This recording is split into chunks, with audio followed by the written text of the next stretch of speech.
What's going on, people? Welcome to another edition of the Daily Afternoon NBA Recap Show with me, your host, Chris LeBron, and I'm joined today with my guy, Walker Bailey, and the VP of the Off the Ball Network, Mr. Up in Flames himself, Mr. Solo Cup, Mo Murphy. What's good? What's good, guys? What's going on? Not much. My team lost by 38 last night, I found out. So. Yeah, we're gonna get into that because that was a kind of a beatdown of sorts. But like we mentioned before, you guys are tanking the right way, so you guys are doing something right there a little bit. But this is the third episode of our afternoon recap show. We're going to be covering, obviously, the previous games and talk about, we're also going to get into the All-Star starters and some other news, and also discuss our plan. But before we start, this show is brought to you by SeatGeek. SeatGeek, your number one place for all your ticket needs. First time users, use promo code Off the Ball Network, all caps, and get $20 off your first purchase at SeatGeek.com. All caps, Off the Ball Network. You want to go? We got NFC Championship, AFC Championship. Get $20 off. I know it's probably crazy money for them tickets, but anything helps. So go use promo code Off the Ball Network, and it helps us out. So use promo code Off the Ball Network, SeatGeek.com. Your number one place for all your ticket needs. Let's get right into it, fellas. We had 6 games on the slate, and let's get rid of the trash first. Let's get rid of the trash games first. Obviously, let's talk Clippers, Spurs. Clippers 138. The Spurs at 130. PG had a tremendous game. Most favorite player, Kawhi Leonard, also dropped 27. All right, 27 in this game. PG had 35. Unfortunately, like Walker said, his Spurs took a beat down. What was unfortunate about it? What happened? I said, what was unfortunate about it? Fortunate in some cases, because there's a certain French guy that this helps, but I'll take the American. I don't care which one it is. An American top 2. That's it. That's the goal. Get top 2 and all that. But PG had 35, 27 for Kawhi. We don't go into this about the game, but like, are the Clippers figuring stuff out? No. No. The only reason I say this, we are not about to do this with the Clippers until it's playoff time. No, and no. It's been the past 4 years they get to rolling and all this stuff, and then they come into the playoffs hobble, and it ain't just Kawhi. Paul George will end up getting banged up 4 weeks before the playoffs start, and then he's back for the playoffs.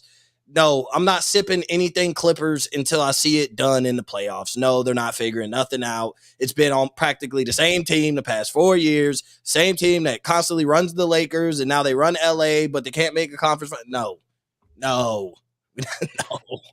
And I had a feeling Mo would say that. It's not about that though. If they were, but bro, we've been doing this. No, I get you. The past, 4 years, since they've teamed up, we thought we bought it every year. They could be the champion. They could be the champion. They could be the champion. If they come back healthy, and it's bro, there's gonna be something at some point for the Clippers. It's almost as guaranteed as AD comes back his first game and sprains his ankle. It's just guaranteed like that. No, and everyone's has the same feeling. It's all right. We've seen them do it in the regular season. How many times? Only thing that matters is the playoffs, and so. But it does seem like they're gelling well. Kawhi's playing more, and that's big for them. PG's healthy, and if they're healthy, we know what they can do in the regular season. Like you said, it only matters what happens in the playoffs with this team. They're and the biggest thing is going to be also what happens if they do lose if they lose in the second round, even the first round, what happens? We might talk about an implosion, in LA, but that's for all the show. But Clippers took care of business 138-100. The Spurs get closer and closer to fulfilling their dreams. Yeah, they need to get rid of some guys too. Antonio does. There's just some guys Keita Bates-Diop doesn't need to be starting for development. That's not a shot at him. He's fine. I'm sure he would be useful to some other team, but this team, he's not on your roster the next time you're good. So you need to kind of go ahead and. If there's someone even that'll just throw you a couple seconds or even just 1 or 2, just let him go be useful to someone else and let one of your young guys. Contributing to winning. Well, but they've got guys on the roster that will contribute to winning at some point. it's guys that you're like, all right, like they're in the plan. Like they may not be the dude, but they're in the plan. Like they're in the 3-year plan. Like Keita Bates-Diop is not in the 3-year plan. I mean, Jakob Poeltl is probably not in the 3-year plan. No, definitely not Jakob. McDermott and Josh Richardson definitely aren't in the 3-year plan. Zach Collins probably isn't in the 3-year plan. Like neither is Stanley Johnson or Gorgie Dieng. Like those are guys that are getting minutes now that like I understand they're gonna have to have some of them. You can't just field the all developmental team, but like yeah. You would much rather see like Blake Wesley played 21 minutes last night. Like I would much rather see him getting minutes than I would some of the guys that played. Like I don't need to see Stanley Johnson for 17 minutes. Like exactly. Like let Blake Wesley and Malachi Branham play all those minutes. Like let Dominic Barlow play, Let's guys like that. Like he's in the G League or something right now. So let's see guys like that play. But a beat down in LA, we'll see if the Clippers are, finally figure things out. But if you ask Mo, he hopes they all, just go away. As long as they don't win the championship. That'll be Mo's worst fear if they win a championship. Oh, God. I'm actually low-key rooting for that now. But another blowout. The Cavaliers 113 used the Rockets 95. Cavaliers bounce back. For I think the last game they lost, last game to play was against the Knicks, but Garland had 26, Evan Mobley 21 and 10. There was no Donovan Mitchell was out with the groin. He got hurt in the last possession against the Knicks. And he had been battling, I think, a hamstring, missed like the previous 3 games before that. So missed time, but they took care of business against the Houston team. That's just, Houston.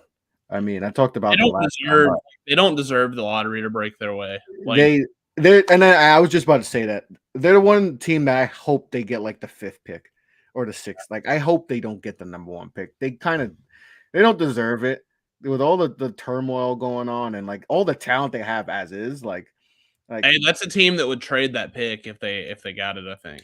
I don't think that's a team that would make that pick.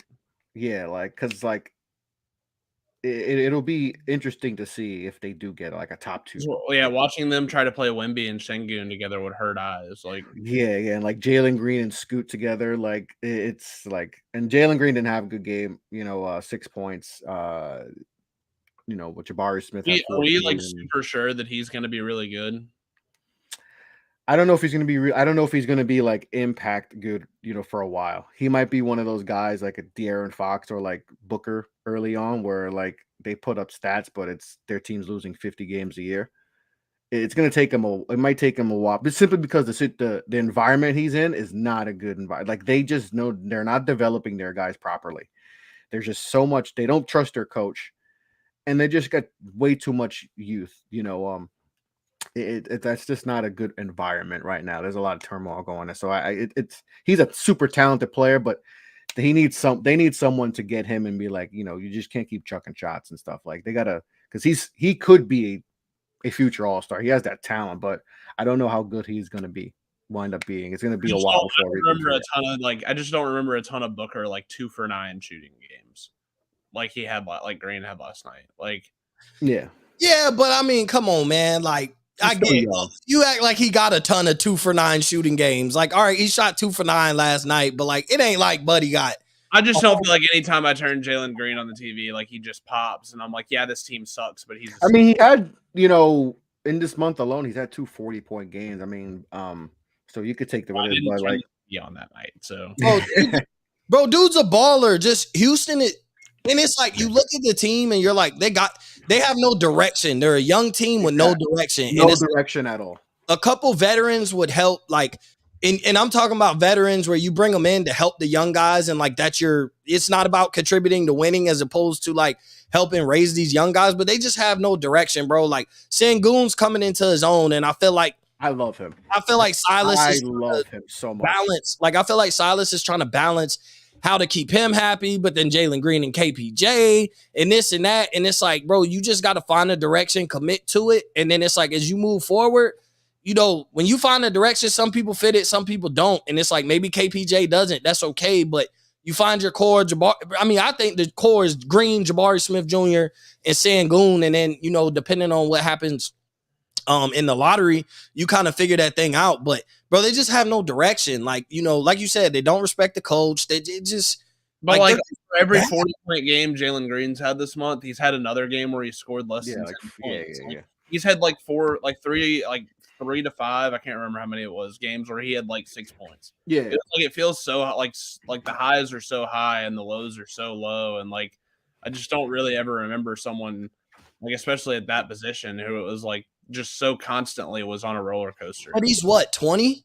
Yeah. Like he's 20 years old, like 20, but like I feel like that's been normal, like, and like it's weird, but like that's been normalized. But like if you're drafted as an 18-year-old by 20, it's kind of like, well, like we expect to see like some form of substantial progress. But a lot of those guys get drafted to, like, I won't say fully stability, but at the same time, like, good Lord, like they at least got a direction. They got something. Like, well, I mean, like Paolo's in Orlando, and like Paolo's a rookie, and like I feel more confident about him moving forward than I do about Jalen Green. But that is okay though. Paolo might be a real dude. Like it doesn't mean that Jalen Green won't be a really good player. Just Paolo's a real dude, and we saw that in college. I just question whether or not Jalen Green's upside is as high as people actually like. I think that's fair. I think it's fair, but I also think like the environment around them is not ideal. Where Orlando, I think they just have a more stable situation. Yeah, they suck overall, but like you can see like there's just more function. They like each other. Their coach, they have a good coach. Like Jamal Mosley, they like, you know, it's a coach they believe in. Like we don't think Jamal Mosley is going to get fired. Where Silas, like he arguably might lose his job any day.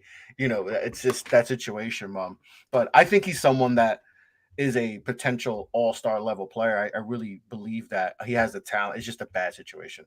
Just a bad situation right now. Like I just have like for me, the fear with Jalen Green is that he just ends up the career like 21 to 23 points a game scored, that it's completely empty points. It could be.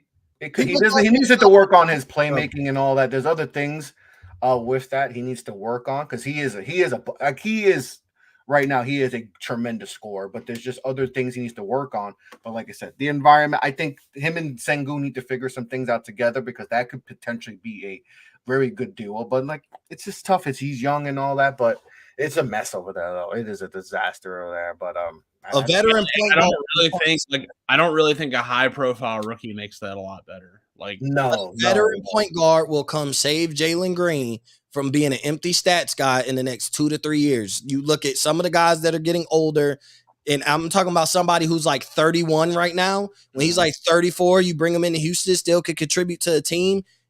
A la Chris Paul. It won't be Chris Paul, but I'm saying it'll be like a la Chris Paul type of guy where he come in, stabilize, and be like, you know, Devin Booker was a guy, empty stats. Phoenix sucked, and he would drop 70, and nobody cared. Like, you cared because, whoa, Devin Booker, but like, it was an empty stats thing. Like, nobody cares that Jalen Green's dropping 40, but like, there'll be that veteran point guard in the next 2 years that'll come into Houston and kind of help stabilize. They'll have something going on, and maybe Silas won't be the coach in 2 years, and they'll have a direction, and that's the guy that come and kind of, I'll say, save Jalen Green from just being an empty stat guy. Just look at their starting lineup just from yesterday. Okay, so Sengun, they're starting big, 20.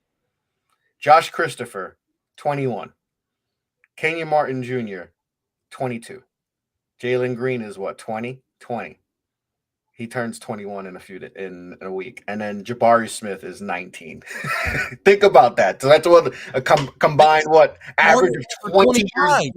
They're 21 years old average, like at 20 years old. Like the oldest player is 22 in that starting lineup. Like they gotta get, and this is a whole nother thing, like veteran leadership. I know they have Eric Gordon, but he don't want to be there. You don't want to be there. So you need more veterans to teach these kids, because they just don't have that. And so they got to figure things out. But I still think Green has a potential to, you know, we said this about Booker and a few guys. So I'm not going to give up like his ceiling, you know, but I can definitely see where people are like, I don't know if he's going to be as good as maybe we thought, but we'll see what happens. But the Cavaliers took care of business, 113-95 without Donovan Mitchell.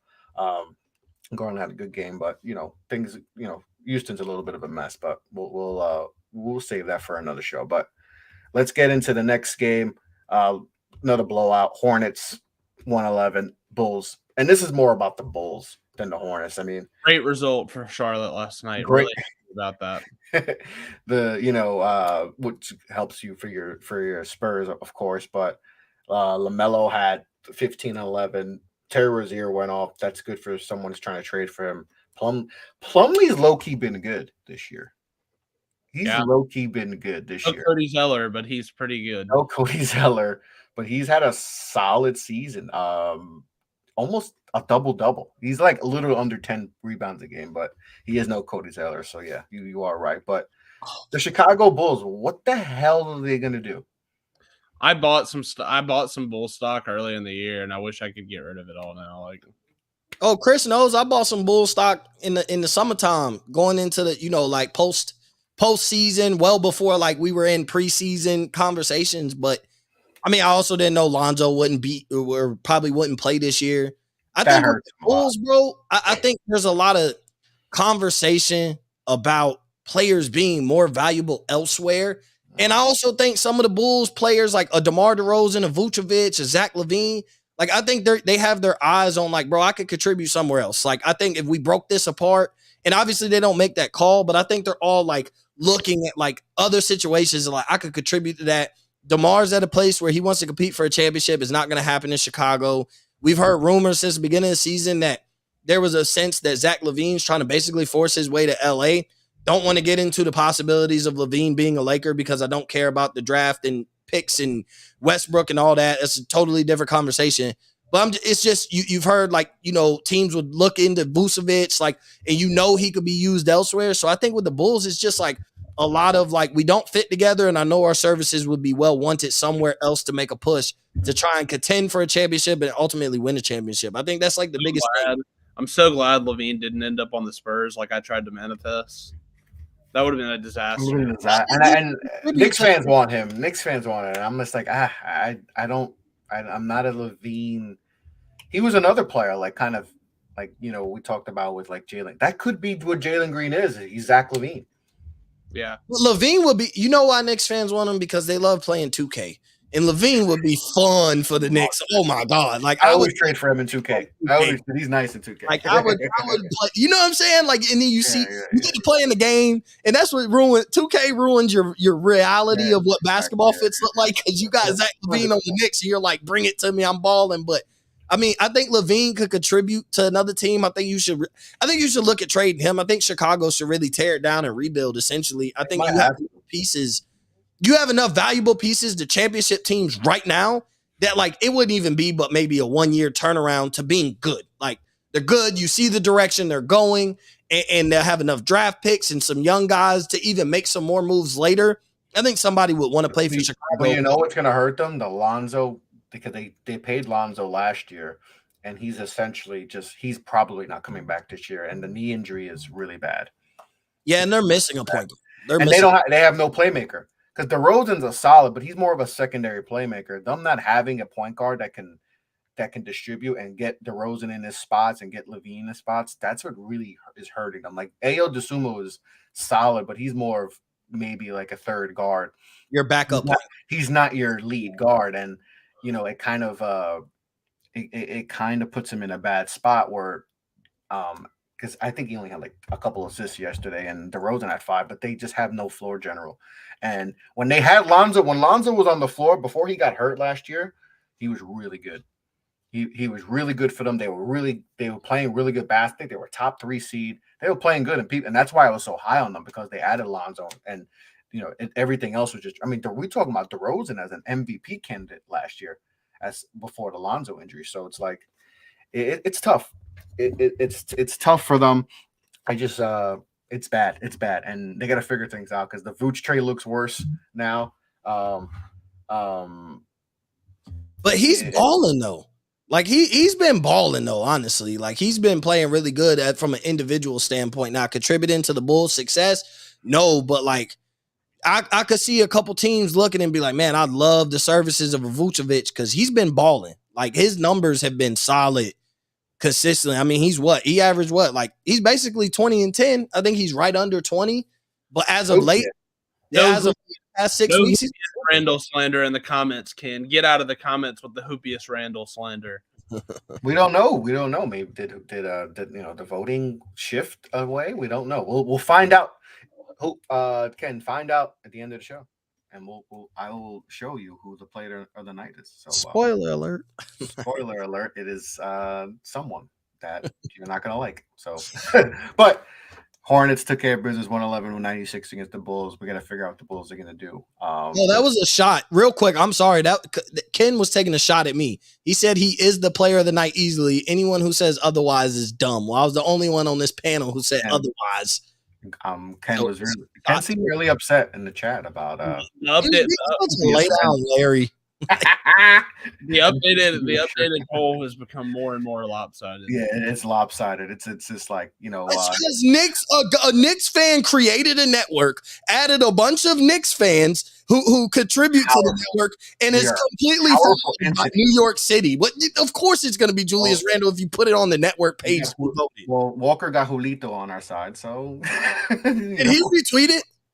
I don't know if he did. Oh, because I was about to say, well, he did reply. Yeah, he was in my mentions. So he was in Walker's mentions, but it is a powerful entity. This Knicks brand. But yeah, let's get into our next matchup. That's funny.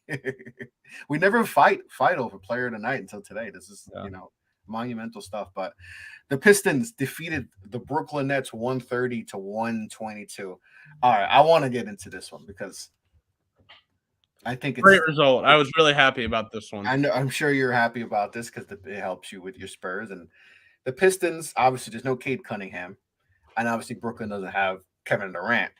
But Kyrie had 40 points in this game. But there's a certain guy who they traded for that had 1 rebound.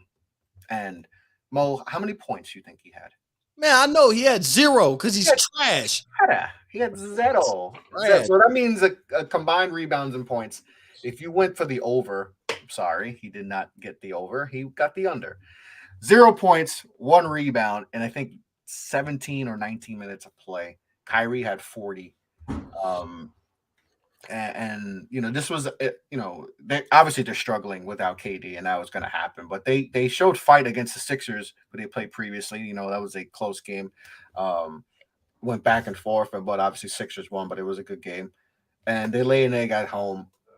Claxton had 27 and 13. Claxton's been really good for them. Mm-hmm. But if they think Claxton and Ben Simmons late game basketball is going to work, they're in trouble because you got 2 guys who are essentially non-shooters. And Claxton's a big man, so I won't even consider him he's not even in that, But Ben Simmons is just simply afraid to score. Not even score now. It just gotten to a point where it's like, okay, I think they need to figure out how to get rid of him. I know it's not going to be easy. At this point, you probably take anything, whatever. You got to get him off this team because he's going to hurt your chances, especially when you got KD. And listen, KD's had a lot of injuries. You don't know what's going to happen with Kyrie. He's a free agent. We don't know if they're going to re-sign him. We don't, we haven't heard anything from Kyrie, which has been good. He's just been hooping. He's nice new development. But that's a mess. That late game situation with them and Ben, that can potentially hurt their chances of maybe getting to a conference finals. I think so. For me with the Nets, here's my thing. We know Kyrie's a hooper and he's been hooping. KD's a hooper, and we know when he comes back, he's gonna be hooping. I don't question the abilities of KD, Kyrie. I like Claxton on the floor with them closing the game out because at the end of the day, you will need boards and defense, and he will be that defensive anchor, and it will be a lot. I mean, he's been playing really good defense lately anyway, but it'll be a lot easier when, 6'10", 7 foot Kevin Durant comes back. That helps a lot. My problem is you traded for this guy, and when you close out games, we're going to be talking about Kyrie and Cam Thomas, Kyrie and Seth Curry. Because at the end of the day, as much as you need defense, you could get in a shootout the last 3 minutes. You saw it last night, and we'll get into that game, but you saw it last night. Wasn't much defense played. It was just trading bucket for bucket, closing out the game and going into overtime. And so that can be won that way, and Kyrie and KD can win it that way and probably will win more often than not if you're trying to trade buckets with them too. But when you have a 6'9" Ben Simmons who could go out there and guard your best player, but then when you go on the opposite side of the half court, and he's essentially like, if he's not dishing it to Kyrie or KD, and I think late in the game, you never want the ball in Ben Simmons' hands. Like, he's just standing out there in no man's land. You can play help side defense. I mean, you're playing help side defense with him bringing up the ball now. So I think it's going to create some issues with closing out because we know Kyrie, KD, isolation, one-on-one in space. Ain't nobody stopping them. Like, but you're not going to have as much space in regular season is cool, but like in the playoffs, when you're playing the Milwaukee Bucks in game 3 and you need Kyrie to close it out, and he's getting doubled by Grayson Allen and Drew Holiday because like dish it out to Ben Simmons. That's what we dare you to do, and that'll be the easiest option. Like Ben Simmons bro, he's not good. Like, and I don't know if it's a mental block or whatever. And I know some people want to stick up for him, and bro, he's Draymond Green right now. And like, this is Draymond Green after having all the miles on his body and contributing to 4 championships. We call him Mr. Triple Single. This is a guy who entering his prime, like he's 25, 26 years old. He should be entering his prime playing the best basketball of his life. And he looks like 33, 34-year-old Draymond Green right now. That's not a good thing for the Nets because you can't even get rid of him. Like, you're not going to get nothing that could contribute for him. Like, nobody wants to take on that contract. Nobody feels like he loves basketball. So, like, Ben Simmons is really even putting KD and Kyrie, like, I feel like he putting their legacy on the line, and it's not even their fault. Like, but they're going to get slandered because of who they are and how great they are, but it's not even their fault. Their legacy's on the line on the back of Ben Simmons. And that's not somewhere I would want to be when I'm such a great player like a Kyrie Irving or like a Kevin Durant. Who wins a 3-point shooting contest, Mo or Ben Simmons? Bro, I'd murder in the 3-point. I'm taking Mo. I'm murdering Ben Simmons in the 3-point contest. I don't care nothing. Everybody can tell me in warm-ups and shoot around. He can shoot and look at that summertime ball. Man, bro, that man took 3 shots last night in 20 minutes. I ain't trying to hit none of that.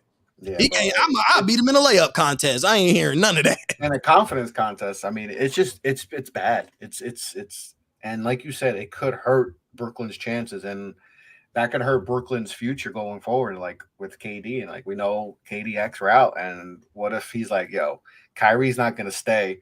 I ain't gonna be playing with Ben Simmons as my second best player. That's not. I wouldn't blame him. I wouldn't blame him either. I would not blame him. This is why KD needs to control stuff. He needs to control and not allow that, because if that happens, that's just a disaster, and they need to avoid it. But Pistons, good effort for them. Good effort. I think they had great effort, best performance. All their starters double figures, and then they had, I think, 3 more guys off the bench. Killian Hayes had 16. Isaiah Stewart had 11. Hamidou Diallo had a 12. So good effort for them. They should replicate that tomorrow night or whenever they play. Who looks good in Detroit real quick? Mm-hmm. Alec Burks, he's gonna get traded. They're gonna get something. Yeah, for him. He looked like he could contribute to a team that's ready to win a championship. And what team that is, don't care at this moment. We'll talk about that towards the trade deadline, which is coming up. But I think like Alec Burks has been playing good, where he's like raised his value to the point like if I'm a championship team or a contender, like I'll take him. His splits are really good. I mean, shooting I think almost close to 46%. Shooting above 40 from 3, like 13, 14. Yeah, I know people in New York don't love him, and I get it, but at the same time, like I think the Milwaukee Bucks, the Miami Heat, the Lakers, the Clippers, like I think a lot of teams would want somebody. Yeah. There's a lot of teams who want to make a move that would take Alec Burks, honestly. The Pistons should keep him for a reason. You just got to be in the bottom 3. You just got to be in the bottom 3, and that's all you got to get there with your Spurs. You'll be all right. All right, let's get to this game. Let's go talk Mavericks Suns. Mavericks defeat the Suns 99-95. The big thing in this game is obviously Luka Doncic leaving the game with an ankle injury. He should be all right.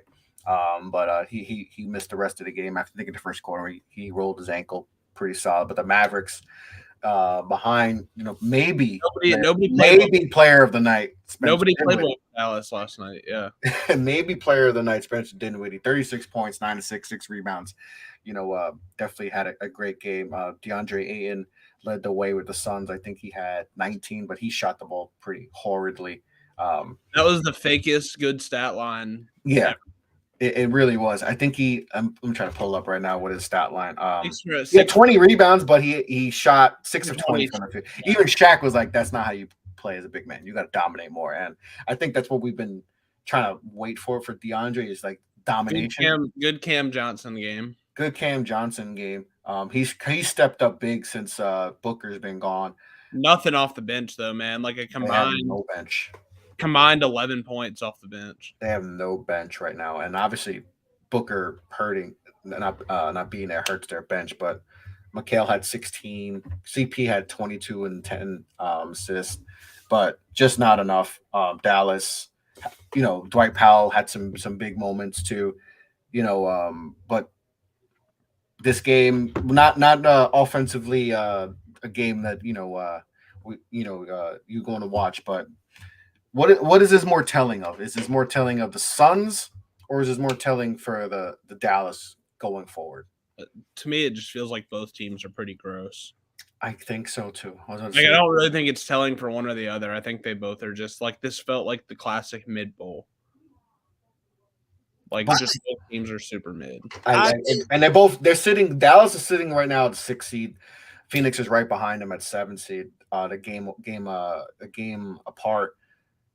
Yeah, it really felt like this, and it feels like that middle tier of the West, like the Clippers on way till you go to Utah and all that. It just feels pretty, where we're so used to the West, like even the 6th seed, we're like, okay, they good, but it's like the West is like, Usually the 6th seed would be like the 4th seed in the Eastern Conference. Like the 2nd seed in the 10th seed in the West would have been the 6th seed in the East. Like that's what we're used to. It's changed over the past couple of years, but I think.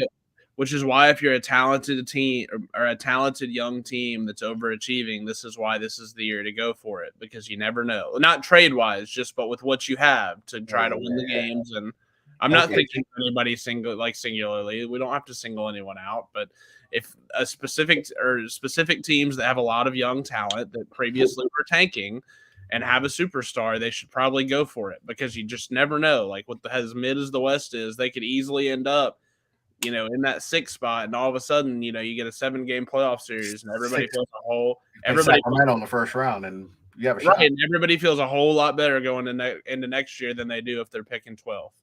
Mm-hmm. No, I agree. When this Mavericks team's not good, they're not good. They're just not a good team. Like there was no Christian Wood also in this game, but they're just not good. And the Suns they're not good right now, especially without Booker. They're definitely not good. They just have no bench. The curious case of DeAndre Ayton and Coach Monty Williams is still a huge mystery. Like, do they like each other and all that? Do they talk? That's always been weird. But and then now the Suns are getting new ownership, so I wonder what new ownership's going to, what direction they want to go to. Do they want to get rid of money shit? I don't know. It's a tough situation for them, but they're both kind of mid. They're just mid, and there's not really much more to say. Like, the Mavericks need to figure something out, because I've been saying this. They got to protect Luka, because Luka going to be like, what the heck? He's probably already saying it, like, hey, you get Spencer Dinwiddie and Christian Wood as my my right-hand guys. Like, that's not enough. Like, who are they supposed to get, though? Like, I'm saying the Brunson stuff and me and Walker, they fumbled that terribly. I hear that, but my thing is when it comes to, and there's multiple players like this, like, and I'm gonna set this example. Can't go a show without saying his name. I'm sorry. So people killed LeBron James for Kendrick Nunn going to Washington and scoring 12, and was like, I'm talking about, first off, I couldn't believe what I was seeing about Kendrick. No. 12, as if he never did. On Facebook, I saw that too. I'm like, yeah, as if he never did that. Like, as if he never had a 12-point game with the Lakers. Oh, watch him flourish in Washington. Okay, cool. But either way, like the Lukas, the James Harden, the LeBron James, bro, they're not easy to play with because they're very ball dominant. So my thing is, like, who really fits? Like, everybody's like Bradley Beal. Bradley Beal been this year. Like, and now that he's got that contract, like, I'm not trading for that to team him up with Luka to see the possibilities. Everybody was big on Zach LaVine. Now everybody kind of off the Zach LaVine train. So it's like all the names that people were saying when KD was available, that was the best option you could possibly have. I would have loved to see Luka and KD play together if that was an option. But then you look at their trade pieces, and it's like, who do they even have the pieces to go get? No pieces to trade. Dinwiddie could go somewhere and contribute to a championship team. If Luka's like, this ain't no championship team, then I'd get rid of Dinwiddie. I think he could contribute. But my thing is, Luka goes out and Spencer Dinwiddie goes and drops 36 points. Kendrick Nunn gets traded and he scores 12 points, and we point out how he hinders people, but then like Jalen Brunson balling in New York, and I'm not saying he wasn't good. He was very good in Dallas, but like he's been balling, contributing He's to an all-star. He's an all-star level player now. Yeah. Borderline all-star at the very least. Like he's on that bubble where whether you want him in there or not, but like he went from an all-star. We weren't looking at Jalen Brunson as an all-star in Dallas, period, point blank. So it's like, especially when it comes to those guards, like, bro, they do have good guards, but it's not easy to play with Luka, bro. He holds the ball. It's all through Luka. Everything is about Luka. And you see when he goes out, like, bro, Spencer Dinwiddie has a really good game. Like, so I'm just saying, like, it's the Harden, the LeBron, the Lukas of why, like, maybe it's Luka. Like, where else does he go? Like, there's only a couple players you can envision him playing with where it's like that's going to be a championship team. Other than that, it's going to be a lot of those similar to Houston. They don't have enough of those 3-and-D guys. Like, they really need a lot more of the 3-and-D guys. You either have to go get the second star that fits right, which is a really complicated thing to find, or you have to go and find a bunch of those 3-and-D guys, almost like Houston had around Harden there towards the end. Yeah, it's like, and they also had like a guy like who was at least a really legitimate point guard, where it was like, okay, like when we need to sit Harden, we can run the offense. Like, that's why losing Brunson hurts. And so, like, yeah, like they really need. There's just a lot. There's a lot to be done there. Like they need a lot of the 3-and-D stuff because they really don't have it. Like, I mean, the closest thing to a 3-and-D guy they have right now is Dorian Finney-Smith. Like, that's not really it. I just don't think there's a lot of moves Dallas can make where you look at Dallas now. No, it's like but it's like an off-season conversation. I think like these are things that you have to figure out in the off-season because you can't just wait around and be like, all right, well, we're going to take multiple years to figure this out. Yeah, I think that's also why I'd have to go back and look for sure, but like that's why I think like the draft would help Dallas a lot because like you can find like with as mid as they are, like you can find a 3-and-D guy, which like, and now the Knicks have that pick. Like you could have easily found a 3-and-D guy at 18, which is where that pick is right now. Like, and that would have been a cheap option where you don't have to go and pay him and a guy who can come in and make shots and guard people. Like that's it. And so, but they're going to have to find like, I mean, they need 2 or 3 of them almost. Like they need 2 or 3 3-and-D guys. They need a point guard, like a really highly capable point guard that can run the ball or run the offense when Luka's out or not playing. Maybe that's Dinwiddie. Like, I don't know. Maybe that's who that is. But like, I mean, there's just a lot there where you almost have to look at Houston. And he had it's got to be somebody. It's got to be somebody. Here's my thing. It's got to be somebody that Luka really respects, and it's got to be somebody who's close to his level. Like Harden was able to take a step back and let a point guard really run it because he respected Chris Paul. Like, and I'm not saying Luka hates Spencer Dinwiddie, but like, game recognizes game, veteran leadership. You've done enough in this league. You've had enough all-star appearances. You got enough clout in the league for me to step aside. I don't think Luka's going to step aside for Dinwiddie to be the best version of Dinwiddie alongside Luka. Playing every minute of the game. Like, I'm not saying like he's going to step aside. It's just like, all right, man, like when you come over here and get your breather, we're not going to go to hell in a handbasket while you're over here getting your breather. Like, that's pretty much all that is. Crazy minutes and like he's and like when we question like his conditioning and all that and like it's the same thing we did with James Harden. Like it's like the same thing we did with James Harden. You need to like, and then that backup point guard you find needs to also be able to coexist at like the 2. Like where like he can also play, like he can play alongside Luka whenever he's in play off ball. Yeah, you need. It's a very specific thing that you're looking for, and Brunson was perfect. They had it, and they fumbled it. Like they could have gave him what he wanted at what was like 4 years, $60 million. Imagine that's a bargain. That would have been a bargain for them. I don't think he really ultimately wanted to stay though. Like. No, but that's what he was willing to take that deal, and they just were like, no, we're gonna wait, and then well, guess what? He wait and. Yeah, yesterday's double his money. Yesterday's price, like yesterday's price, is not today's price. But but like it's just like in the moment. The KP trade has backfired on them. Like they thought KP was going to be that guy, and that backfired. That was never something that really ever felt like that was going to work. No. Everybody kept hoping on Kristaps, and now he's not playing winning basketball in Washington, but he's putting up decent numbers. But he's just a guy. He's just a good player. Like we mentioned, like we thought, Walker. We talked about to Jalen Green. That could be him too. He's just a guy who's going to put up nice stats, but it doesn't equate to winning. Bradley Beal. It's one of those go do that over there and on a bad team. Go get your money.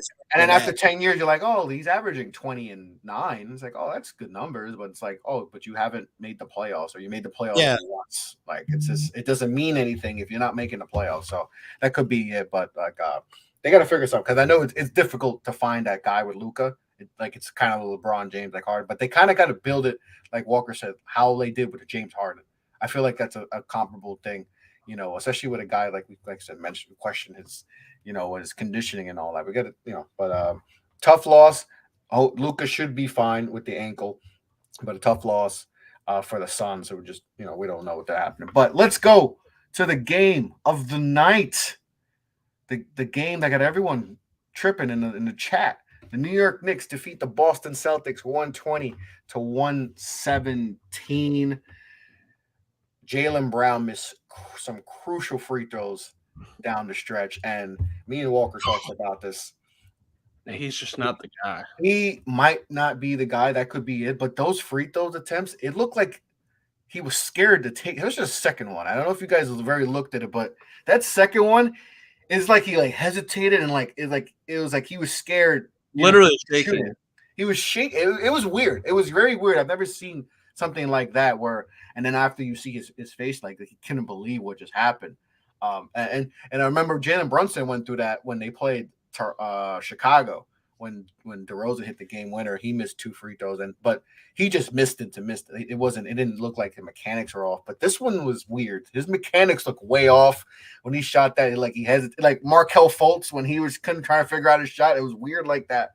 But with the Knicks taking care of business, winning by 3, Celtics have kind of been up and down of late, and all that. And you know, the Knicks, you know, have been playing solid. You know, also up and down. You know, some win streak here and a lose streak, but you know, they kind of been what they are. But Boston is a team, you know, number 1 seed and all that. Are we buying anything with this loss? Are we worried about Boston? You know, going forward. It just feels like they're one dude short. Like it really does. Like night in and night out, it feels like Tatum has to do absolutely everything, and then we're gonna get late in the playoffs again, and he'll run into that same wall he ran into last year, and they'll just kind of, you know, they'll be competitive to the end because they're talented, but they just don't have enough. Like, you know, they need another guy, and whether that's you have to get rid of Jaylen Brown to do that, or however you have to go about doing it, like they need another guy. He didn't shoot the ball well either. He was 8 of 22 from the field, so he didn't. Here we go, boy. This was January last year too, wasn't it? Let's break up Jason Tatum and Jaylen Brown. They ain't figuring it out. Second half of the season, they both play really, really well. They make it to the finals. They ran into a team that was really just better with a team who've been there and done that. But here we go. Let's get rid of Jaylen Brown. They were up, though. They were up in the finals. That's not the point, though. Like, the point is that, like, I mean, Tatum very clearly in that finals had run into a physical wall where he couldn't beat Jason Tatum anymore. And, like, if they're going to do this, if Jaylen Brown's going to do this every single regular season where Tatum has to put the team on his back for over half the season so that they can get a high seed, then, like, it's not going to work. Mm-hmm. It's like no player, like Brown, like, let's be honest, like, Jaylen Brown has been, like, dog shit at points. Like, really, he's also been very good though. Like don't do this. Like Jaylen Brown. Hey, no, I'm not gonna let you do that because you love Tatum so much. I'm not gonna let you feel like it's not even like a Tatum thing. Like it's not a Tatum love thing. Like this is a Celtics thing. Like I hope they trade Jaylen Brown. I hope they do, and they get this so-called value that you think they're gonna get back for Jaylen Brown. I hope they do. And Jason Tatum, I love Tatum. I hate the Celtics, but I love Tatum. I want to. All I'm saying is that I think there's a better, like, I'm sure that like there's definitely a better fit. Man, but my thing is, you can't tell me Boston you can't tell me they don't have nothing around Tatum, bro. When you see, I didn't say they had nothing. I just said that they didn't have the right group. Like they have a very talented roster. It's one of the did this in January last year though, and they made it to the finals. Like all I'm saying is like, okay, you go through your cold spells in the stretch of a regular season. I get it. Tatum's the guy who's going to come and play and be consistent and give you 30 every night. And maybe he did run into a physical wall, but there's also been a lot of guys who have run into them situations and broke them physical barriers in the NBA Finals, man. I ain't trying. No, that's a fair thing. Like that's where I was fixing to go. Is like that's definitely a criticism of him. Is it's like at some point you have to get to a place physically where you don't hit that wall. But like by the same token, if you can't rely on your second star to line up and hit free throws with the game on the line, then what are we doing? Like on a Thursday night against the Knicks, though, like come on, man. It's a Thursday night against the Knicks, and what are you doing up there shaking, so scared, pissing down your leg? I think that's what people are kind of tripping over is that because that was like, really you can't be pissing down your leg on a Thursday night at home against like not a bottom tier, but like middle of the standings Eastern Conference team, and it's in your own gym. You weren't even in the Garden. Like, but sometimes, bro, like first off, we're not gonna act like. But that was kind of like I don't know. That worried me. Jaylen Brown played really well. He played really well in the playoffs last year. Like, we're not gonna act like Jaylen Brown was a no-show in the playoffs. He played decent in the finals. Nobody is questioning Jaylen Brown's ability as a player. Like, it's questioning fit. Like, nobody's saying like he's a bad player. Like, and also. He did to the finals. We did this last year, and then they proceeded to go to the finals. And also, I'm definitely not taking shots at the Knicks. Like, this is not a Knicks thing. This is just a big picture. Like that. Like this Knicks team's good. Like I like this Knicks team. They're fun to watch. Like I don't think that that's like what it is. I think it's just like, and it's a really high quality win for them. That's one of those that you remember over the course of the season. Like, but I don't know. Like, just there's something not right about how Brown and Tatum are just meshing together. I also think too, like I think they thought Brogdon was going to be the dude that came in and gave them that like last additional bump. And like Chris said pre-show, like it's hard to rely on that guy because he's just never healthy. It is, but I'm just saying my thing with Jaylen Brown is like, bro, we did this last year, and then they had clicked on the second half of the season on a nice run to the NBA Finals, and like yes, they were up and they folded, and we could blame Jason Tatum, we could blame Jaylen Brown, but like. Bro, they very well could do the same thing. And the simple fact, bro, they might not even be playing a team like Golden State. Like, I like Boston over almost anybody. I felt like the matchup, and people could tell me playoff experience and championship experience don't matter. Yeah, kill yourself. The Warriors was a team. Thanks for getting it demonetized. Yeah, I was about to say, you're going to get it demonetized. My bad. But the Celtics ran into a team who had won 3 championships prior and played with a chip on their shoulder. Everybody had counted them out. So it was a different thing of coming in there. Had they played anybody else coming out of the Western Conference Finals outside of a championship team with an MVP caliber player that had a chip on the shoulder, Boston Celtics have a championship, and we're not worried about Jason Tatum and Jaylen Brown. I'm with you on Walker. Your pushback will be, but that didn't happen. But they're going to go into, they are better than every team in the West right now. I like them over Memphis. I like them over Denver. I would take them over anybody who you would pick to go to the NBA Finals right now, coming out of the Western Conference based off right now. And I'm not going to kill Jaylen Brown for pissing down his leg one time on some free throws against the Knicks. Speaking of pissing down legs, boy, Jalen Brunson is Hoopius Randle some thank you today. Like, because Jalen Brunson for about 6 consecutive minutes was pissing down his leg. Like the last 3 of regulation all the way into overtime. Like, it was frustrating to watch. They really needed the ball out of his hand. Like that needed to be like it was. Boy, that Emmanuel quickly crowd was real loud last night. Them last 3 minutes because Brunson was hooping. Like he was hooping. You look at his stat line. 29 points. If you didn't watch the game though, like if you take away the fact all 3 of us watched the game because we were all talking about it last night. The whole network was watching the game last night. But if you didn't watch the game and you looked at Jalen Brunson's stat line and then you logged on to Twitter and saw that Knicks Colt talking about, Emmanuel quickly is better than Jalen Brunson, first off, you would have been like, they're out of their mind, just looking at the stat line. But then, like, okay, it gave them a leg to stand on to say that on the Thursday night when he played bad down the stretch. Like, the last 3 minutes, Knicks win that game in regulation. If Jalen Brunson, I'm talking about it, bro, it was bad. It just makes you wonder, man. I'm like, yo, get the ball out this man's hands. It just makes you wonder, though, like when they do get in a playoff series, and it does appear that they are going to get into a playoff series. They're going to struggle. Like, who's handling the ball down the stretch? Because if it's going to be like that, then it's going to have to be like you're going to have to like run your stuff through Randle. Like Randle's going to have to bring the ball up. And like Brunson has also played good down stretches of games, though. That's why I say he doesn't have Luka anymore. The overreaction of a big. I'm even talking about just regular season games this year. Jalen Brunson has played good down the stretch. They have one game. He's also like folded in these moments. This is not the first time. Like he's had trouble with it. This is not the first time that he has had trouble playing up in the moment. Like, Yeah, this time was a really long stretch. Like, I'm not even really holding the free throws against the Raptors against him. Like, it's like, okay, like everybody misses a pair of free throws every now and then. Fine. Like, it happens. But like, and I'm not saying you have to take Brunson off the court. Like someone's like Brunson can play off the ball. Like, yeah, he can play off the ball. I'm not saying take him off the floor. I'm just saying like you have to like he may not be the dude that you want initiating and running your offense, and he may not be. I've said that. I've said that.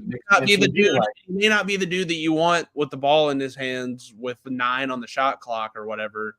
But if you're telling me in the playoffs that Julius Randle is who late in the game I'm trying to initiate my offense through, bro, you're not winning a playoff series. Like if that's but they're not doing that they're not doing that anyways. Like they don't have the talent for that. Like the best chance to win right now is having the ball in Julius Randle's hands. That's the best chance to win right now. It is, but the thing is, bro, and Julius Randle balling, bona fide all-star in my eyes. I will not, I think if the Knicks get one, it should be Julius Randle, and I don't think it should be arguable. If they get two, obviously it'll be Brunson. But my thing is with Randle, when he gets hot, that is the worst case scenario for the Knicks, because then Julius Randle, he goes from Randle to Kobe. He thinks he's Kobe when he gets hot, and he goes through 2-3 stretches of coming down the floor, taking step back jumpers and turnaround fadeaway jumpers. And sometimes he hits bad shots, even though every Knicks fan, I know it because I've been watching the Knicks a lot more lately. I have to, dealing with Chris and you fools, but they're entertaining to watch. They're a good product to watch. So I will watch them on a random Monday night because they're a good product to watch. Julius Randle been balling. But then he gets in these zones where like for 3 straight plays, they're up 8 because Julius Randle got hot. You even saw it last night. Like Julius Randle got hot. Him and Tatum were trading bucket for bucket. He took a couple bad shots in the stretch, but he made them. So all is forgiven. But then he gets even middle of the second quarter. I remember Julius Randle had hit like three buckets in a row. And then boom, step back jumper, boom, fadeaway 3-pointer. And I'm like, bro, this is, and I tweeted y'all, I told y'all, I said, this is the Julius Randle that when he gets to playing so good, and you're like, man, that man's a baller. He does that. And that's what pisses me off about Julius Randle is like, bro, as good as you can be through every moment of the game, you always got to ruin it at certain parts of a stretch because you feel like you went from Julius Randle to Kobe because you got hot. Like, that's Randle. My problem with Randle. I don't hate Randle. I think he's an all-star. I think he's a very, very, very good player. I won't say great. I mean, he's the first option. He is the first option on a playoff team right now. So he is. And that's why he's a very, very, very good player. But I'm not deeming him great. He is a very, very good player. Yes, I know. Like nobody separates him from being great is those moments in those games, and he does it all. I don't think anybody thinks he's great. I think that like if you're, at least this is how I look at it, like. If you're a Knicks person, the goal is how can we get ourselves past Miami and get out of the play-in and guarantee ourselves a 7-game series. Like, and right now it's like, okay, well, if we're going to do that, that means Julius has to have the ball at the end of games. He really does. He really does. Sure. Okay, so just real quick, since we do it, I'm not sure that would be the answer against a team like Miami. That might could fly against like the Indiana Pacers or somebody, but that's not how having the ball in his hands at the end of the game guarded by Bam it feels like a college thing, man. Like matchup wise, like the NBA doesn't really see it that way. Like I don't feel like people are looking at it like, damn, like, their best defender is going to be on Julius tonight. It's like, nah, man, like our best guy is going to have to be better than your best guy tonight. Like that's just how it goes. Like on a night-to-night basis in this league, like. It's like, like if LeBron's matched up with like someone who like LeBron's matched up with Kawhi and they're like, all right, nah, man, he's got Kawhi on him. Let's give Russ the ball. Like, no, fuck no. Like, 46. Right. Don't worry about it. 46. Right. That's fine. Like, I was using it as an example. I just had to throw that out. 46. Lose by 20. Right, he on a personal mission. We don't care about championships. Yeah, no, it's all about that record. We on the Kareem, man. I think he wants to. I think he hopes Kareem's there so he could just. He was awful. He was awful against San Antonio the other night. Yeah, but Julius Randle also is our OTBN Player of the Night. Brunson with his 29 points, 12 to 25. Keeping that dribble alive, Randle takes aim from 3 and buries it. From behind the arc, they're a top 10 team And there goes a beautiful sledgehammer thrown inside by Randall. Right on the head. 8 for Al Horford. They double Barrett. They send it out. Tatum will call Randall, who just sledgehammers it in. Oh, what a wheeling, stopping. Forcing the shot. Randall trying to clutch onto it. He does with another offensive rebound. Fadeaway is caught. What a shot by Randall. Julius Randle, the OTBN player of the night for another night. I know some people might be upset with that. I'm not upset. It's not like he did. Here's my thing. It's not like Randall didn't deserve it. Like, he balled in after that game. Remember, I said after the game, I said Randall gonna win Hooper tonight.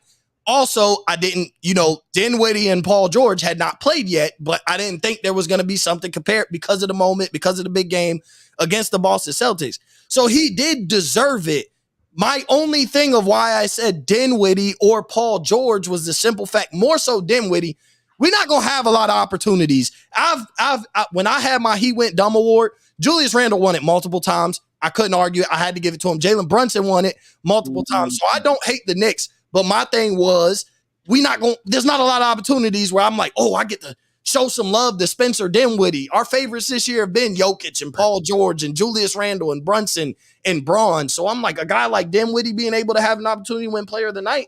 And he had 36, 9, and 7. So like, he did have a stronger stat line. Randle had one more point, but we're weighing the moment of they played Boston as opposed to Spencer Dinwiddie played Phoenix with Chris Paul. So I'm just saying Randall deserved it, but it's Randall.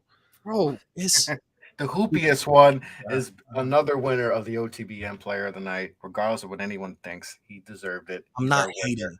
Don't turn this into Mo's hating. It could have been Kawhi Leonard. I was thinking about Kawhi. If you would have put Kawhi over Paul George, it would have been blasphemy, and it would have not a reach. It doesn't, like, Paul George was guarded by Doug McDermott. Doesn't count. Yeah, exactly. So that doesn't count. That eliminates him. Kawhi should have been Kawhi being guarded by Kawhi and Julius Randle. Kawhi was guarded by Keldon. That's a tougher assignment. Exactly. Yeah, so freaking against his former team, a lot of emotion. We're not building up this Kawhi like Tim Duncan over there or something. We're not building this up. You know how Kawhi is. He's such an emotional player that he really. I'm sitting here like trying to understand. Like, Mo is like, oh yeah, playing against Keldon Johnson's so much tougher than Doug McDermott. It's like, no, yeah, it is. Doug's I'm not. But it's like, bro, he was guarded by Keldon Johnson. Like, okay, well, we're not gonna give Dinwiddie no credit for Luka goes out in the first 3 minutes of the game and has to carry his team. Y'all called them both mid, so we're not gonna act like he played an inferior opponent. Nah, Phoenix tax. Yeah. But we're not going to act like he played an inferior opponent. You call both of them mid. Dallas lost their best player. Phoenix played without Devin Booker, and he dropped 36 on Chris Paul's McNuggets, man. The voting was unanimous. They want Julius Randle to be the player of the night, so we had to give. It's because this is the Off the Knicks network. This is we had to give the people what they wanted. They wanted this, so we had to give it to them. And I think Julius won the voting by unanimous king of Knicks Twitter. I feel like we've gotten this right. Like, shut up, Walker. Shut up. 65%. Am I allowed to say shut up? He's our OTBN player, right? Well, you already said whatever else, so if they don't find that word, so it doesn't matter. we but also last day before we sign off, all-star starters were announced in the NBA. You guys had any issues with the starters? Embiid wasn't starting. Yes, and I know that Embiid over because that's been like the hot thing it was essentially going to be between Embiid, Tatum, and Kevin Durant for 2 spots, and it did not go to Embiid. It went to Durant. So it was a Kyrie, Donovan Mitchell, KD, Tatum, and who am I missing? Giannis. And then in the West, it was LeBron, Luka. LeBron, Luka, Jokic. My mind's going blank. Who was the other 2 out West? Zion. And who was the 5th? Definitely a basketball player. Yeah, you said Ja, Steph, LeBron, Zion, and Jokic. Ja's not starting. Ja's not a starter. Who's the starters? Steph. Yeah, Steph, Luka, Braun, Luka. Jokic, and Zion. Yeah. My fault. Yeah, so those are the. So any issues with that? I know people are kind of. I mean, I would have liked to see Ja over Steph, but I'm not angry about it. I guess. Yeah. I'm not. Okay, so here's my thing. I'm not angry about that one because we've always known these like legacy things. Like Steph is a brand in himself. And so we know like that legendary guy is always going to get the nod. I mean, hell, we voted for Kobe in year 20. Let's just be real. Kobe was leading in votes in year 17 when he tore his Achilles. So let's just be real. Like legendary status matters. But my problem with Joel Embiid not making it is the 2 seed in the Eastern Conference don't have an all-star starter. Like I do have a problem with that. And the 4 seed has 2 starters. Now Kyrie deserved it at the guard spot. And I'm not saying Kevin Durant didn't deserve it, but he ain't played in what are we going on 5 weeks now?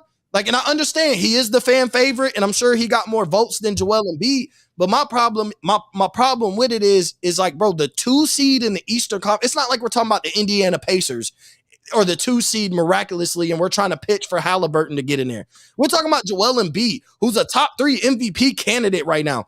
He averages over 30 points. He averages over 10 rebounds. He averages like 4 assists.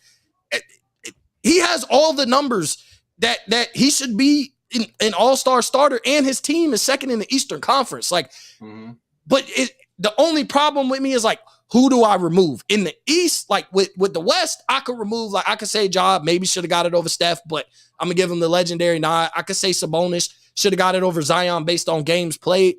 But if you try and remove any of those 3, Giannis, Tatum, or KD for Joel Embiid, you can't really do it without hating. Like you're gonna be, oh, you don't like Kevin Durant. I love Kevin Durant. I think Kevin Durant's a great player, but I think when it comes to how much time he has missed, which still isn't a boatload, but he's missed enough recently leading into the All-Star game that Joel Embiid should have got the nod. The man hasn't missed much time this year. He's playing at an MVP level.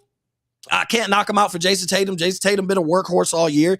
Can't necessarily knock him out for Giannis, even though Giannis went through a bad stretch, but then blew up for 20 points in the first quarter and all was forgiven for his 4-game stretch of just playing. And Embiid's probably going to end up starting anyway because I don't think KD's going to play in the All-Star. Yeah, but it's different when you're a starter. Yeah, no, I get you.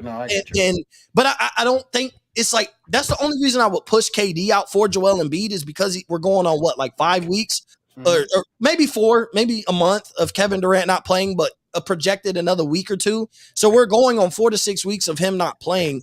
But because then they're going to turn around and tell me like Jimmy Butler's not an all-star because of time missed. Like they're going to use that argument for all the reserves, but like it doesn't apply to the starters. But we're going to use that argument for all the reserves. Jimmy Butler shouldn't get in because he missed so much time, this and that. So you're going to use that for your reserves to get in, but not your starters. I expected Mo to pitch for Embiid over Tatum. He is a Tatum hater. I'm not a Tatum hater. And you just said Jaylen Brown. Tatum went to Ohio State, he would love.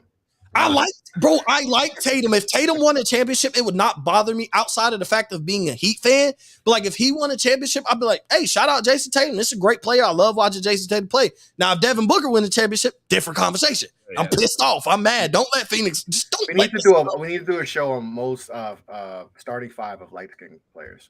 It's not even light skin. I don't hate every light skin. I love Steph. I love Clay. I love Tatum. I hate Booker. I've already told you I hate Booker, so I hate Devin Booker. But most bottom 5 light skin players. He's a Tatum hater. When have I ever said a negative thing about Tatum? Just tell me, because I never have. You have to rewind the tape of this very show. I didn't say nothing about Tatum. I was sticking up for you telling me that Jaylen Brown can't coexist. Maybe might not be the answer to coexist with Jason Tatum if they want to get over the hump. That's what I was doing. I didn't say nothing bad about Tatum either. Mo hates Jason Tatum. No, I think he really hates Hoopius Randle. He does. How do I hate Julius Randle? He went dumb player of the night like freaking 5 times this year. He wants a limit. He wants term. You know how we have term limits with presidents? He just won it 2 days ago. He wants term limits for a player. He just won it 2 days ago. And with Dinwiddie playing the way he played, I just wanted to show love to another player. Like, Randall deserved it, but, like, we don't show enough love to a Spencer Dinwiddie. Like, when the next time we even gonna have an argument about a Spencer Dinwiddie should be player of the night? Probably never. I don't know who this user is, but it's kind of random. Harrison, how are you doing? Yeah. Yeah, okay, so I'm gonna say this. Don't know who you are. Don't really care. You can get the hell out of here. Ain't none of them teams beating the NBA team. Stop it, bro. It's gonna kill our subscriber count. We have to appease to the overseas. Bro, the Houston Rockets This is beat super random, but in 30, European bro. basketball, Real Madrid, I can't say that name. Olympiacos, San Marino, Milano, Barcelona, NBA level. Olympiacos, that's the team that Rick Pitino coached. I don't think a team, any of those teams could beat an NBA team. I just Bro, the Rockets by 30 in a sweep in a 7-game series, bro. Who's on Barcelona? All right, listen, you know what? I didn't think this was going to be in the cards today, but who's on Barcelona's basketball team? Let's see. Ooh. So let's actually go through this and let's see if this is even a It's gonna close be washed game. NBA guys, man. Like it always, like Nikola Mirotic is on that roster.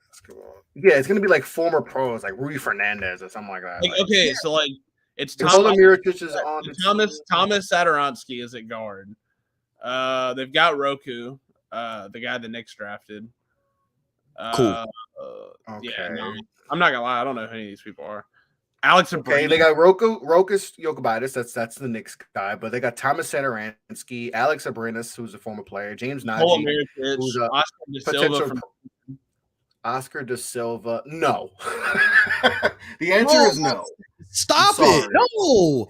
Zeke No, Ryan. Rockets by 30. Rockets I by appreciate you 30. chiming in. I can't say your name, but that is not. No, absolutely not. Not even the worst.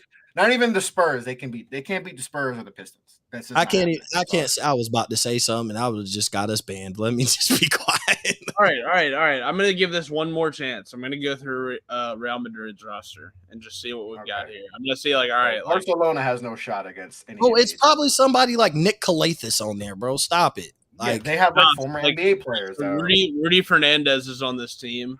Is he? Yeah, I was just mentioning Gerson Yabusele. That's it. Like as far as recognizable players, that's I don't it. know how old girl thinks that they could beat an NBA team. No, that's like the notice, like when like people say like, "Yo, Georgia could beat like the Houston Texans, bro." Yeah, Stop it. We're not doing that. No. Hey, Mario Hezonja's on that roster, maybe Gabriel Day. Mario Hezonja. You think Mario Hezonja is gonna go give LeBron James? I mean, who's the worst team? Keldon Johnson buckets? I really don't think so. or he's gonna give Jaden Ivey buckets. Do the Spurs have the worst record in the league right now? No, we're fourth, but we're Pistons, I believe. Is it the Pistons? The Rockets. The Rockets. Okay, so they're not being the Rockets. Who are the four worst teams? The Spurs, Rockets, Rockets, the worst, 11 and 38. Charlotte. The Pistons are second at 13 and 37. The Hornets are third at 14 and 36, and the Spurs are fourth at 14. They're not beating anyone. Oh, I'm gonna do it like this: LaMelo 50, Jalen Green 50, Keldon Johnson 50, and who's the other team? Who we say? Detroit. Alec Burks 50. Stop. Alec Burks will give them the world. Alec Burks 50, man. Stop it, man. That just pissed me off for the day. I'm mad now. I'm about to eat my Subway angry. I'm sorry. They got players. There's a good league. On the other side of the ocean, no, I do appreciate it. Hold up. And like one of these teams is fifth in their own league. Like, he didn't even give us the best teams in their own league, and they're supposed to be beating NBA teams. That dude hates Americans. I'm convinced. Thank you for coming, Erson. But yeah, I don't. I'm sorry. Yep, that team is led by Ante Zizic and Shane Larkin. Shane Larkin, is a and here's a blast from the past. Rodrigue Beaubois. Oh wow, he used to play on the Dallas, right? Yeah, he was on that championship team. Yeah, not happening. Sorry, sorry, not happening. But that's going to conclude another edition of our Rodrigue leads them in scoring, by the way, 17.3 a game. Yeah, and we think and he thinks they're going to beat an NBA team. Sorry, that's not happening. But appreciate you guys joining me on this another edition of the Afternoon NBA Recap Show. It's the third one that we've done so far.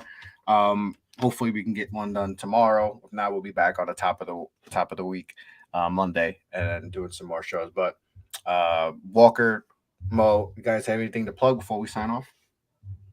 Nah, Up in Flames should be later after I eat. Other than that, no. And Field Stormers will be coming back next week too. Right. Man. I got one thing to mention about Field Stormers. with a certain recruit that decided to go with. Yeah, Miami fired their offensive coordinator today too, so we'll hit that. Did they? Yeah. Yeah. After leaving Michigan, this was year 1 over there, right? Year one. Gaddis? He's really gone? Won the Broyles. We could close the show out and then talk about this. All right. Appreciate everyone for tuning in. No, you cannot. Overseas teams cannot beat NBA teams. Oh, so we'll end on that. Be well, be safe, take care. Peace out.